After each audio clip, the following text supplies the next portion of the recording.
Hi everyone, it's Alex from Right Gaming, and well, I finally got around to play this year's big Star Wars game. Which is weird it took me so long because I'm a huge fan and nerd of this universe, devouring all the content there is. But when I saw the reveal, I was disappointed they've chosen to force a continuation to Cal's story instead of doing something new, and my hype levels were low.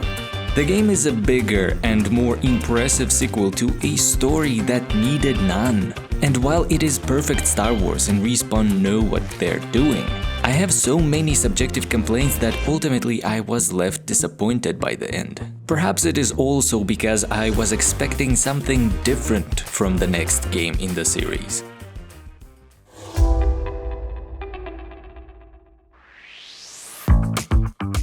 So back when Jedi Fallen Order was exploding as this first great single-player Star Wars game in years, there was an interview with the developers where they joked about how hard it was to decide where to put the colon in the name. Star Wars Jedi Fallen Order or Star Wars Jedi Fallen Order. My imagination went wild. This meant that they were coining an amazing name for a franchise with infinite possibilities. Imagine kind of like Assassin's Creed, where every Star Wars Jedi something game explores the life of a different Jedi in a different time period and a different part of the Star Wars universe. Small, focused, one-game stories like Fallen Order was for Cal, and potentially a parallel franchise that would be called like Star Wars Sith or something, doing the same thing for Darkside users. Factoring in how well rounded up and finalized was the story of Fallen Order, I can be forgiven, at least a bit, for having such crazy speculations. So, understandably, I was kinda bummed out when I saw that they went the old and tested sequel route, and decided to force another adventure, pun totally intended, on the same cast of characters that seemed to be complete. Which brings me to my main stab at this game, the story. It picks up 5 years after the previous game, at a time when Cal is alone because they had to somehow come up with a reason for the team to, of course, break up and go their separate ways. Since Cal already kind of found himself and wrestled with his past traumas in the previous game, it is hard to justify a meaningful continuation to the story. So the entire game revolves around Cal now trying to understand if it is even worth fighting anymore. And maybe some dark side temptations thrown into the mix as well. But technically speaking, the story is good. It is written well and the acting is stellar, both voice and mocap performances, but the best way I can describe the vibes I was getting from it is one that comes from my GMing. The story is like a well-written fanfic for a tabletop campaign. On the one side, it means that you will feel like it is a story written by a Star Wars nerd who's up to date for other Star Wars nerds. And in at least one turning point, it will be absolutely epic, throwing everything a Star Wars nerd would be excited for. But on the other side, the rest of the story will have some very flat and predictable points. And making matters worse is the game's ultimate final villain, which I can't really talk about since it will totally spoil and ruin your playthrough, but they are stupid. So incredibly stupid and out of nowhere. While their motivation is powerful and understandable, but their plan, the execution of it, and the ultimate goal are so illogical and counterproductive that you feel no pity. The moron got what was coming, and even if not, they would get nowhere in the end. But again, the acting, the cinematography and performances save the game and keep you playing. Speaking about playing, it is pretty much more of the same. Kinda like Horizon Forbidden West for Zero Dawn, Survivor is more of Fallen Order, but not always in a good way.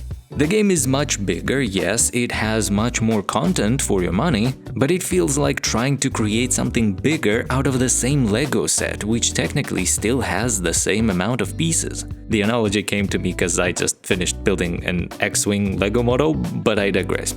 Moving to what's good, the combat. While it is still flaily and prioritizes flashiness over physicality of motion, it is smoother and more diverse. You have way more abilities to play with. Since Cal gets to keep all of his base abilities from the previous game, you get to see him evolve once more. And ultimately, you get to play this Force user fantasy, where you can lift a dozen stormtroopers into the air and slam them onto the ground. But swinging your lightsaber is still the main shtick, and the variety here is also increased. In the previous game, you didn't have, for example, a dedicated dual-wielding lightsaber stance. It was kind of a combo with the regular stances. Here you start with 3 separate ones: single, dual-bladed, and dual-wielding. A nice strategic touch is that you can only equip 2 at a time, which requires you to choose favorites and specialize while trading off the combat benefits of the other stances. Later in the game, you get 2 more Star Wars nerds' dreams come true. A stance where you can combine a single-bladed lightsaber and a blaster, fulfilling this space cowboy Jedi fantasy, and a longer, heavier two-handed claymore variation of your lightsaber, that unlike Kylo Ren's has a properly protected crossguard on the sides with those little vents.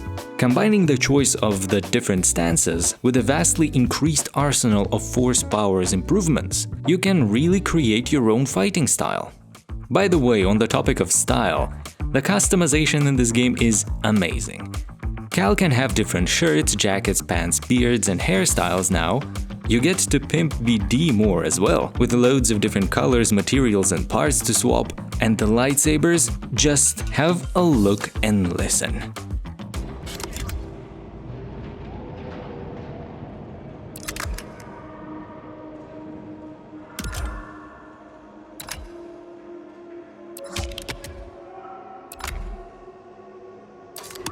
The clicking, the zipping, the folding and unfolding parts, the massive variety of parts and materials to choose from. You can even control the wear state and see the little cuts and chips on the wood and metal. It is a Star Wars nerd's wet dream, and Respawn know it. Now let's get back to my nitpicking. I still have a problem with those walking animations, but it is kind of besides the point. Let's talk about the world. As I said, it is vastly bigger than any of the areas of the previous game, but it is not necessarily a good thing. Bigger maps also mean that there is so much empty space to traverse that they actually had to give you mounts this time. Used them like twice in the entire game. There are several places you visit in the game, but after each one you will be returning back to the same central rocky planet named Kobo. It is massive, but it's like it encompasses 90% of all the exploration in the game.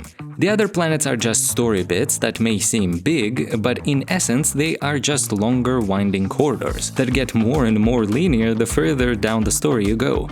Kobo is the main open hub planet. It has a lot of open areas, lots of secrets and side quests, and houses your sort of base of operations, Grease's Cantina, which is a charming cozy place where NPCs you save come and hang around. They all give you lore bits and side quests, but ultimately most of them are irrelevant for the main story.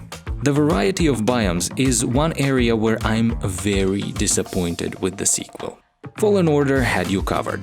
Ilum for snow, Dathomir for desert, Kashyyyk for jungle, Bogano for rocky landscapes. Survivor does not have you covered. You still visit only a handful of planets, but this time they are less diverse. You basically have Coruscant at the very beginning of the game, some desert later on, and the rest is just standard affair Star Wars slick corridors in various facilities. Some of them are Imperial, but most of them are actually from the High Republic, which is really cool of Respawn to connect this era to their game, but nonetheless, it's corridors, corridors, corridors. They try to compensate it by some being on a moon, some on an asteroid, but ultimately they all just kinda mush together in my mind, Kobo being the only standout. But even Kobo is kinda samey. It has lush vegetation, but it is largely a rocky planet, with a slightly more rocky area, a more overgrown rocky area, and an empty swamp. Although the swamp has a massive explorable but still corridor, crashed Separatist Lockerhulk, which looks cool. And for last, I have saved something that everyone were already talking about since release, and something that still remains largely unsolved: the horrendous bugs. I played on the PS5 as usual, but glitches, lagging and frame drops were still present even after patches so long after release. Besides just dumb little stuff like loose objects flopping around uncontrollably, every single cutscene that involved lightsabers, particle, or any other kind of effects was chippy and had uncomfortably noticeable frame drops even on performance mode. Which means my entire cinematic experience with the game was completely ruined and I had to bear with these strange flaws that somehow aren't fixed even on console. I dare not speak about the things the PC players had to deal with. In conclusion, it is a sequel alright, but one that ultimately left me with a whole bag of complaints, nitpicks, and a nasty aftertaste at the end, in an otherwise very Star Wars-y experience. Fallen Order was just such a neat, complete and polished product that while it was a first for the studio and there was room for improvement, it took the Star Wars community by storm and made everyone fall in love with it. This game, on the other hand, is technically underbaked, has shallow world variety, forced size increase that feels unnecessary, and a story that fluctuates wildly between flat and predictable and epic as hell. It is a good game overall, might not worth exactly the full price right now, but if you want more Star Wars, then absolutely yes, play it, it's fun, I'm just nitpicking. A lot.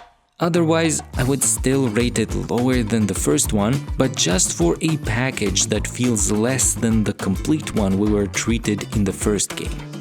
For my slightly longer written review of the game, you can visit my website, and don't forget to drop by on social media too. The links are all in the description.